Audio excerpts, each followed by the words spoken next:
Alright, welcome back. Just a quick run round this time. We've got another car. It's going to be for my daughter to learn to drive in. Needs a few jobs as always. If you don't pay full price, you get jobs to do.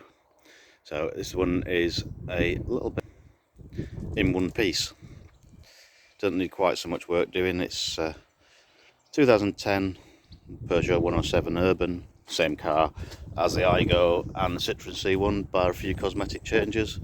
Little 1 litre engine, 3-cylinder, so they always sound a bit broken. Tidy enough. There's a little bit of lack appeal here and there, but that's just quite common on them. So far, I've done a few little jobs to it.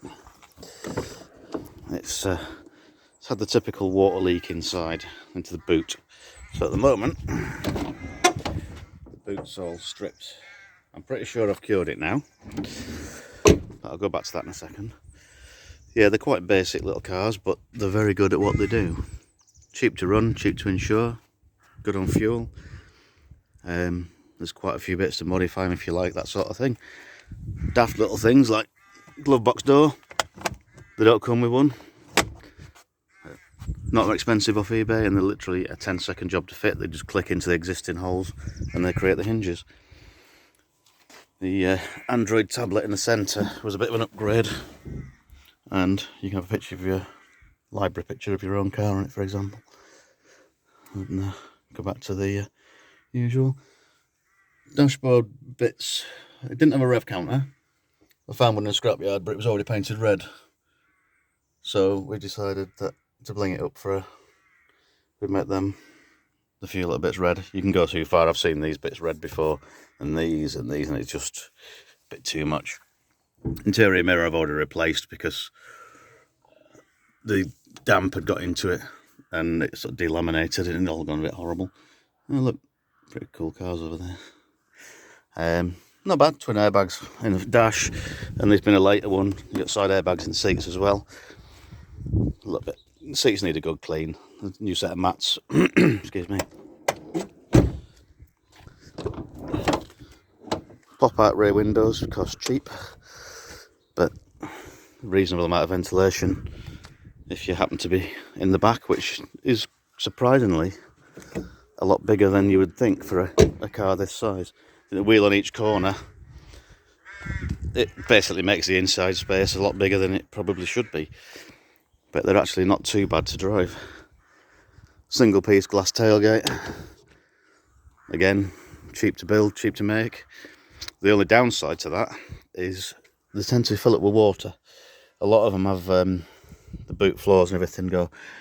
Where the seal is, it basically, water runs off the roof and into this gap, or it did on this one, and the seal had started to splay out. So it was acting as a gutter, running around inside, getting down to the bottom down here, and then dropping onto this ledge. That was underneath the trim that you couldn't necessarily see, and then filling up down here, running spare wheel tray.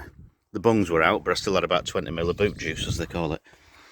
I'm pretty sure now, with a new seal and some sealant underneath between the body and that, to hopefully that will seal it.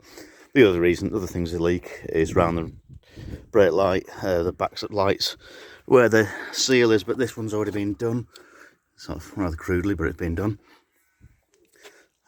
These can also rot. The top mounts apparently can also wear, and then they let water in through there when you're raining and driving. When it's raining and driving, God. But it's not too bad. Bit of a clean up, like I said. There's a little bit of lack appeal here and there. But when you get the back of it back together this afternoon, I'll get a hose pipe over it, and if no water comes through onto that ledge, then we're all good.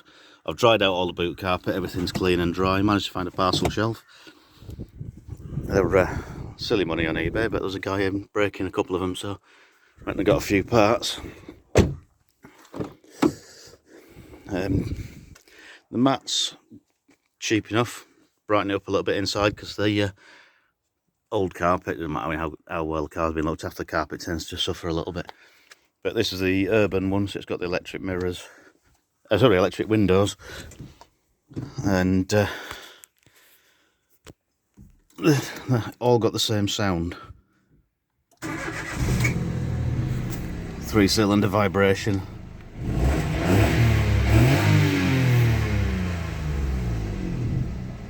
And sitting at traffic lights you get that bit of a shudder. But yeah, that's quite handy. I've got a reversing camera to fit, just because I'd rather fit a reversing camera than a new rear bumper. It's just quite easy to use. Finest Chinesium. I've got the wiring's not all connected at the minute because I need to put the reverse wiring in, hence radio 1 doesn't work, but that's probably a good thing. I'll just pop the bonnet.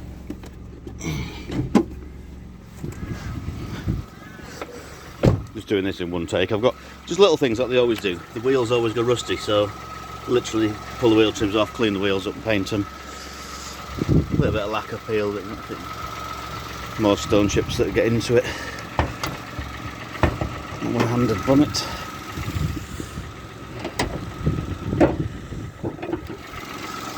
There is a little tiny 3-cylinder, just under 1 litre engine.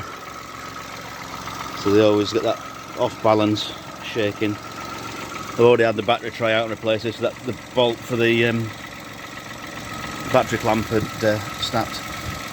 So I took that out, managed to get the bolt out quite easily.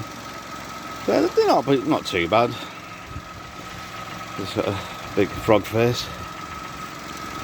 But as a first car, parts are cheap and easy to get hold of. Sound considerably more solid than the Wartburg anyway. So yeah, this one's just basically service, brakes, clean them up, and then MOT. Hopefully, she's already doing driving lessons now. My daughter's first car. Well, still my car, she can use it. And I'll probably end up keeping it in the end, like, but if I buy one a car, they have to buy them all a car. So they don't buy them, they use them. But other than that, it's I'll be getting on with the Peugeot in a bit. I've got the brakes to finish on that on a little 205, which is still languishing in the corner, dripping diesel because the pipe's got a slight hole in it. So that's another repair to do. But then that's pretty much MOT-able. Sorry, I'm off the camera. Other than that, I'm going to finish the jobs on 500. So a massive rebuild.